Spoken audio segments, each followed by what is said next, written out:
اعوذ باللہ من الشیطان الرجیم، بسم اللہ الرحمن الرحیم۔ پارہ نمبر 9 کا ہم سورہ اعراف میں سے آیت نمبر 172 سے آگے ہم نے شروع کرنا ہے۔ رکوع نمبر ہے 12۔ وَإِذْ أَخَذَ رَبُّكَ مِن بَنِي آدَمَ مِن ظُهُورِهِمْ ذُرِّيَّتَهُمْ وَأَشْهَدَهُمْ عَلَىٰ أَنفُسِهِمْ أَلَسْتُ بِرَبِّكُمْ قَالُوا بَلَىٰ شَهِدْنَا أَن تَقُولُوا يَوْمَ الْقِيَامَةِ إِنَّا كُنَّا عَنْ هَٰذَا غَافِلِينَ۔ اور اے نبی صلی اللہ علیہ وآلہ وسلم، لوگوں کو یاد دلائیں وہ وقت جب کہ آپ کے رب نے بنی آدم کی پشتوں سے ان کی نسل کو نکالا تھا اور انہیں خود ان کے اوپر گواہ بناتے ہوئے پوچھا تھا، الستُ بربکم، کیا میں تمہارا رب نہیں ہوں؟ انہوں نے کہا، ضرور آپ ہی ہمارے رب ہیں، ہم اس پر گواہی دیتے ہیں۔ بہت سی حدیث سے بھی یہ بات پتہ چلتی ہے کہ یہ معاملہ تخلیق آدم کے موقع پہ پیش آیا تھا۔ اس وقت جس طرح فرشتوں کو جمع کر کے اللہ تعالیٰ نے حضرت آدم علیہ السلام کو سجدہ کرایا تھا اور زمین پر انسان کی خلافت کا اعلان کیا گیا تھا، اسی طرح پوری نسل آدم کو بھی جو قیامت تک پیدا ہونے والی تھی، اللہ نے بیک وقت پیدا کیا، انہیں شعور بخشا اور اپنے سامنے حاضر کیا اور ان سے اپنی ربوبیت کی شہادت لی تھی۔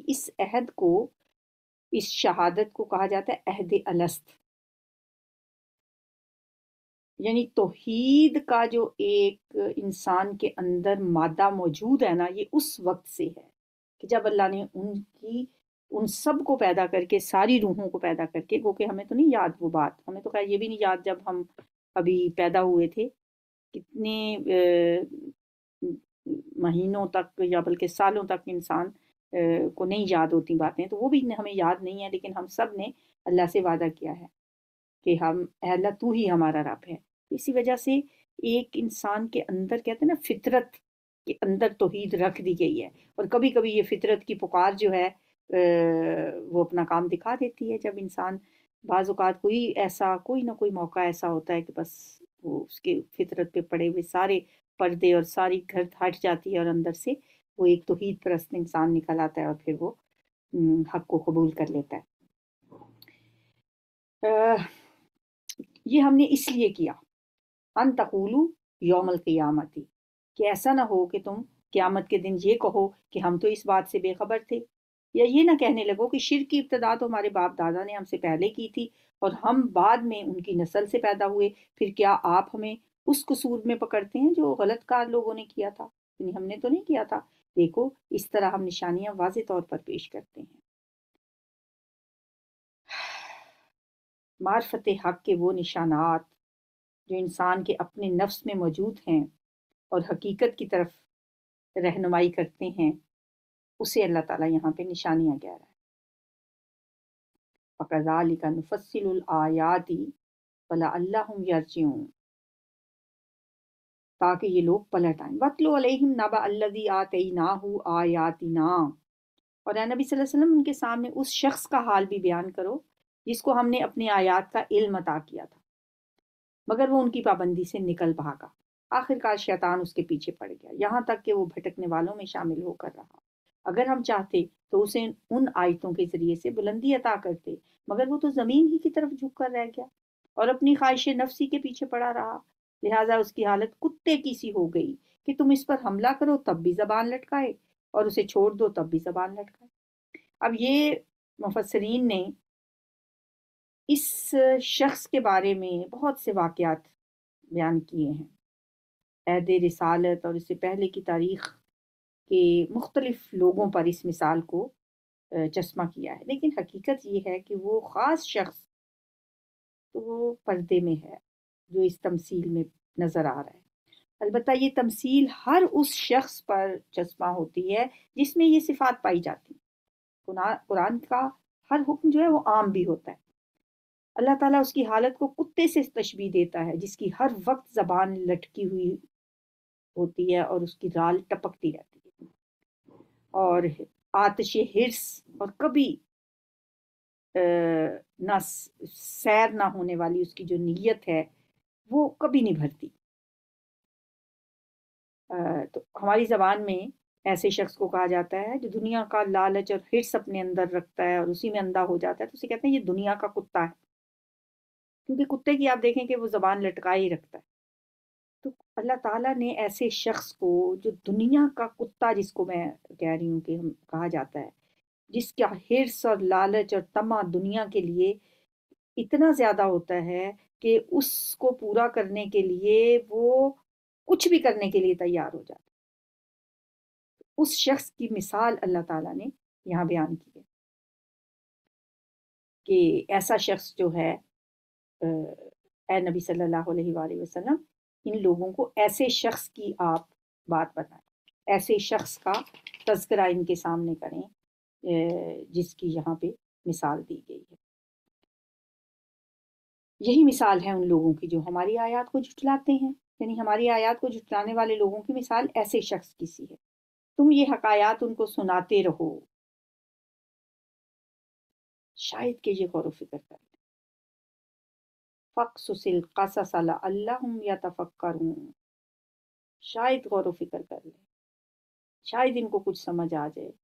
بڑی ہی بری مثال ہے ایسے لوگوں کی جنہوں نے ہماری آیات کو جھٹلایا اور وہ آپ اپنے ہی اوپر ظلم کرتے رہے. جسے اللہ ہدایت دیتا ہے بس وہی راہ راست پاتا ہے، اور جس کو اللہ اپنی رہنمائی سے محروم کر دے وَمَن يُضْلِلْ فَأُولَٰئِكَ هُمُ الْخَاسِرُونَ، وہی ناکام و نامراد ہو کر رہتا ہے. اور یہ حقیقت ہے کہ بہت سے جن اور انسان ایسے ہیں جن کو ہم نے جہنم ہی کے لیے پیدا کیا ہے. ان کے پاس دل ہے مگر وہ ان سے سوچتے نہیں. لہم قلوب لا یفقہون بہا ولہم اعین لا یبصرون بہا ولہم آذان لا یسمعون بہا اولئک کالانعام بل ہم اضل اولئک هم الغافلون. ان کے دل تو ہیں مگر ان سے سوچتے نہیں، ان کے پاس آنکھیں ہیں مگر وہ ان سے دیکھتے نہیں، ان کے پاس کان ہیں مگر وہ ان سے سنتے نہیں. وہ جانوروں کی طرح ہیں بلکہ ان سے بھی زیادہ گئے گزرے. یہ وہ لوگ ہیں جو غفلت میں کھو گئے ہیں. یہ غفلت میں کھوئے ہوئے لوگوں کی بات ہو رہی. یعنی ہم نے تو ان کو پیدا کیا تھا دل، دماغ اور آنکھیں دے کر، کان دے کر، مگر ظالموں نے ان سے کوئی کام ہی نہیں لیا اور اپنی غلط کاریوں کی بدولت آخرکار جہنم کے قابل ہی بن کر رہے. اللہ اچھے ناموں کا مستحق ہے. اللہ کے اچھے اچھے نام ہیں. وَلِلَّهِ الْأَسْمَاءُ الْحُسْنَى فَادْعُوهُ بِهَا، بس اسے پکارو اس کے ان ناموں کے ساتھ. اس آیت سے ہمیں یہ پتہ چلتا ہے کہ جب اللہ کو ہم پکاریں، اس سے دعا کریں، تو اللہ کے جتنے اچھے اچھے نام ہیں سب ناموں کے ساتھ اسے پکاریں. یا رحیم، یا کریم، یا حی یا قیوم، یا رحمان، یا غفور، یا ودود. اللہ کے سب ناموں کے ساتھ اسے پکارو. اللہ کہتا ہے وَلِلَّهِ الْأَسْمَاءُ الْحُسْنَى، اللہ کے اچھے اچھے نام ہیں. فَادْعُوهُ بِهَا، اسے ان ناموں کے ساتھ پکارو. وہ نام ہمیں یاد بھی کرنے کی کوشش کرنی چاہیے، یا لکھے ہوئے ہوتے ہیں قرآن پہ، ان سب ناموں ہی کو پڑھ لینا چاہیے اور اللہ کو ان ناموں کے ساتھ پکارنا چاہیے.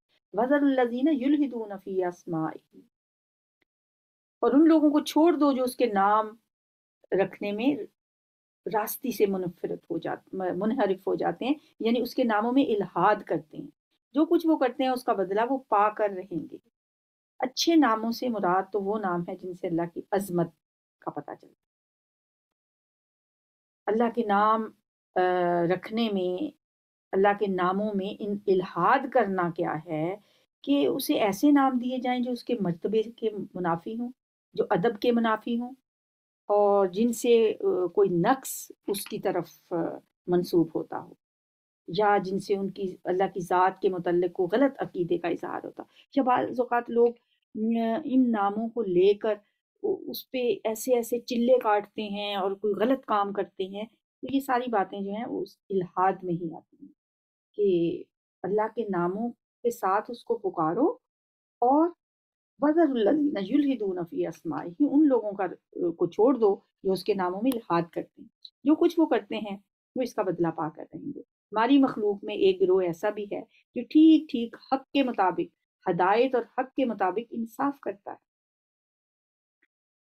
وَمِمَّنْ خَلَقْنَا أُمَّةً يَهْدُونَ بِالْحَقِّ وَبِهِ يَعْدِلُونَ، رہے وہ لوگ جنہوں نے ہماری آیات کو جھٹلا دیا ہے تو انہیں ہم بتدریج ایسے طریقے سے تباہی کی طرف لے جائیں گے کہ انہیں خبر تک نہ ہوگی. یہ ہوتا ہے اللہ تعالیٰ کا استدراج کہا جاتا ہے.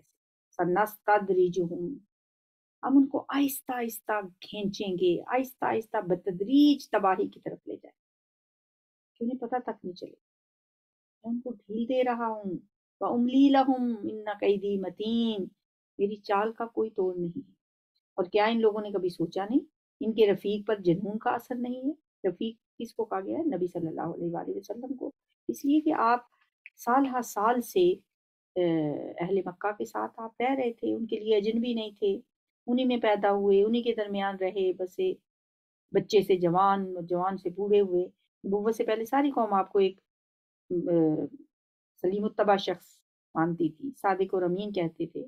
نبوت کے بعد جب آپ نے اللہ کا پیغام پہنچانا شروع کیا تو یکایک آپ کو مجنون کہنے لگے۔ ظاہر ہے کہ یہ حکم جنون کا ان باتوں پر نہیں تھا جو آپ نبی ہونے سے پہلے کرتے تھے، بلکہ صرف انہی باتوں پر یہ انہوں نے الزام لگایا جنون کا آپ پہ جن کی آپ نے نبی ہونے کے بعد تبلیغ شروع کی۔ اس لیے فرمایا جا رہا ہے کہ ان لوگوں نے کبھی سوچا بھی ہے آخر ان باتوں میں سے کون سی بات ہے جو جنون والی ہے جس کی وجہ سے وہ آپ کو مجنون کہتے ہیں؟ وہ تو ایک خبردار کرنے والا ہے جو برا انجام سامنے آنے سے پہلے صاف صاف آگاہ کر رہا ہے۔ کیا ان لوگوں نے آسمان و زمین کے انتظام پر غور نہیں کیا؟ اور کسی چیز کو بھی جو اللہ نے پیدا کی ہے آنکھیں کھول کر نہیں دیکھا؟ اور کیا یہ بھی انہوں نے نہیں سوچا کہ شاید ان کی مہلت زندگی پوری ہونے کا وقت قریب آ لگا ہو؟ پھر آخر پیغمبر کی اس تنبیہ کے بعد اور کون سی بات ایسی ہو سکتی ہے جس پر یہ ایمان لائیں؟ فَبِأَيِّ حَدِيثٍ بَعْدَهُ يُؤْمِنُونَ من یضلل اللہ فلا ہادی لہ، جس کو اللہ گمراہ کر دے، رہنمائی سے محروم کر دے، اس کے لیے پھر کوئی رہنما نہیں، اور اللہ انہیں ان کی سرکشی ہی میں بھٹکتا ہوا چھوڑ دیتا ہے۔ یہ لوگ آپ سے پوچھتے ہیں کہ آخر وہ قیامت کی گھڑی کب نازل ہوگی، کب آئے گی؟ اس کا علم آپ کہہ دیجئے کہ میرے رب ہی کے پاس ہے، اسے اپنے وقت پر وہی ظاہر کرے گا۔ آسمانوں اور زمین میں وہ بڑا سخت وقت ہوگا، ثقلت فی السماوات والارض، بہت بھاری وقت ہوگا، تم پر اچانک آ جائے گا۔ یہ لوگ اس کے متعلق تم سے اس طرح پوچھتے ہیں گویا کہ تم اس کی کھوج میں لگے ہوئے ہو۔ کہو اس کا علم تو صرف اللہ کو ہے، مگر اکثر لوگ اس حقیقت سے ناواقف ہیں۔ اے نبی صلی اللہ علیہ وسلم ان سے کہو کہ میں اپنی ذات کے لیے کسی نفع اور نقصان کا اختیار نہیں رکھتا، اللہ ہی جو کچھ چاہتا ہے وہ ہوتا ہے، اور اگر مجھے غیب کا علم ہوتا تو میں بہت سے فائدے اپنے لیے حاصل کر لیتا، پر مجھے کبھی کوئی نقصان نہ پہنچتا۔ آپ پہ تو اتنی آزمائشیں آئیں، آپ کو تو اتنا ستایا گیا۔ آپ دیکھیں آپ کی زندگی میں آپ کی اولادیں، بیٹے آپ کے بچپن میں فوت ہو گئے، آپ کی بیٹیوں کا بھی آپ کے سامنے انتقال ہوا سوائے حضرت فاطمہ کے۔ آپ کو اتنا ستایا گیا، طائف میں آپ کے ساتھ کیا کچھ نہیں ہوا؟ تو اس لیے فرمایا کہ اے نبی صلی اللہ علیہ وسلم ان سے کہیے میں اپنی ذات کے لیے کسی نفع نقصان کا اختیار نہیں رکھتا، اللہ ہی ہے جو کچھ چاہتا ہے وہ ہوتا ہے، اور اگر مجھے غیب کا علم ہوتا تو میں تو بہت سے فائدے اپنے لیے حاصل کر لیتا۔ وَلَوْ كُنْتُ أَعْلَمُ الْغَيْبَ لَاسْتَكْثَرْتُ مِنَ الْخَيْرِ، میں تو خیر ہی اکٹھی کر لیتا ساری اپنے لیے، اور مجھے کبھی کوئی نقصان نہ پہنچتا۔ میں تو محض ایک خبردار کرنے والا اور خوشخبری سنانے والا ہوں ان لوگوں کے لیے جو میری بات مانیں۔ رکوع نمبر 14۔ هُوَ الَّذِي خَلَقَكُم مِّن نَّفْسٍ وَاحِدَةٍ، وہی اللہ ہے جس نے تمہیں ایک جان سے پیدا کیا اور اسی کی جنس سے اس کا جوڑا بنایا تاکہ اس کے پاس سکون حاصل کرے۔ پھر جب مرد نے عورت کو ڈھانک لیا تو اسے ایک خفیف سا حمل رہ گیا جسے لیے لیے وہ چلتی پھرتی رہی۔ پھر جب وہ بوجھل ہو گئی تو دونوں نے مل کر اللہ سے اپنے رب سے دعا کی کہ اگر تو نے ہمیں اچھا سا بچہ دیا تو ہم تیرے شکر گزار ہوں گے۔ لَئِنْ آتَيْتَنَا صَالِحًا لَنَكُونَنَّ مِنَ الشَّاكِرِينَ فَلَمَّا آتَاهُمَا، پھر جب اس نے ان کو صحیح و سالم بچہ دے دیا تو وہ اس کی بخشش و عنایت میں دوسروں کو اس کا شریک ٹھہرانے لگے۔ مطلب یہ ہے کہ اولاد دینے والا تو اللہ ہے۔ اللہ اگر صحیح سالم بچہ نہ دیتا، کوئی بیمار بچہ دے دیتا، کوئی معذور بچہ دے دیتا جسے کوئی جسمانی، ذہنی، نفسیاتی نقص اس میں ہوتا، کس میں یہ طاقت تھی کہ اسے صحیح کر دیتا؟ اس بات سے تو مشرکین بھی اچھی طرح آگاہ ہیں کہ جس طرح اللہ چاہے ویسی اولاد صحیح دے یا بیمار دے یا معذور دے، یہ اللہ ہی کے اختیار میں ہے۔ فرمایا جب اللہ تعالیٰ تمہیں صحیح و سالم اولاد دے دیتا ہے تو پھر تم اللہ کے سوا کسی اور کو